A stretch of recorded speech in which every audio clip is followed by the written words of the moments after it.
അതെ, നിങ്ങൾ ഈ കാൽഷ്യം ഒക്കെ കഴിക്കുന്നവരാണോ? ടാബ്ലറ്റ് അതെങ്ങനെയാണ് കഴിക്കേണ്ടതെന്ന് അറിയാമോ? എപ്പോഴാണ് കഴിക്കേണ്ടതെന്ന് അറിയാമോ? എനിക്കറിയാവുന്ന നോളജ് ഞാൻ പറഞ്ഞുതരാം. ഇപ്പോൾ നമ്മളിപ്പോൾ ഒരിടത്ത് പോയി ചെക്ക് ചെയ്തു, കാൽഷ്യം ചെക്ക് ചെയ്തു, അത് ലോ ആണെന്ന് അറിയുമ്പോൾ ഡോക്ടേഴ്സ് എഴുതി കൊടുക്കാറുണ്ട്. എഴുതി കൊടുത്തിട്ട് എന്നാ പറയുന്നത്, എപ്പോഴാണ് കഴിക്കേണ്ടത് ഡോക്ടറെ എന്ന് ചോദിക്കും. അപ്പോൾ പറയും ഇത് ഫുഡിൻ്റെ കൂടെ കഴിച്ചു എന്ന് പറയും. ചില ഡോക്ടേഴ്സ് പറയും എപ്പോൾ വേണേലും കഴിക്കാം, എനി ടൈം കഴിക്കാമെന്ന് പറയും. അതെന്താണെന്ന് അറിയാമോ? അങ്ങനെ പറയേണ്ട കാര്യം, രണ്ട് ടൈപ്പിലെ കാൽഷ്യം ഉണ്ട്. Calcium carbonate, calcium citrate. അപ്പോൾ കാൽഷ്യം കാർബണേറ്റ് നമ്മൾ ഫുഡ് കഴിക്കുമ്പോൾ അതിൻ്റെ കൂടെ തന്നെ കഴിക്കുകയാണെങ്കിൽ അത് പെട്ടെന്ന് അബ്സോർവ് ആവും, ഡൈജഷൻ പെട്ടെന്ന് നടക്കും. അതുകൊണ്ടാണത് കാൽഷ്യം കാർബണേറ്റ് ഫുഡിൻ്റെ കൂടെ കഴിക്കാൻ പറയുന്നത്.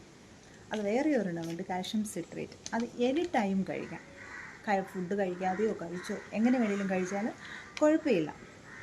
അതുകൊണ്ടാണ് അപ്പോൾ ഡോക്ടേഴ്സ് പറയുന്നത് അതേപോലെ അനുസരിക്കുക. വേറൊരാളുടെ ഉപദേശം തേടുന്നത് ശരിയല്ല. പിന്നെ വേറൊരു സംഭവമുണ്ട്, കാൽഷ്യം കഴിക്കുമ്പോൾ അയണിൻ്റെ ടാബ്ലറ്റ് കൂടെ കഴിക്കരുത്. അപ്പോൾ ഒരു പ്രയോജനവും ഉണ്ടാവില്ല. നിങ്ങൾ ഹീമോഗ്ലോബിൻ കുറവാകുന്നതുകൊണ്ടല്ലേ ഇത് കഴിക്കുന്നത്. അപ്പോൾ അത് കൂടത്തില്ല, ഹീമോഗ്ലോബിൻ കൂടത്തില്ല.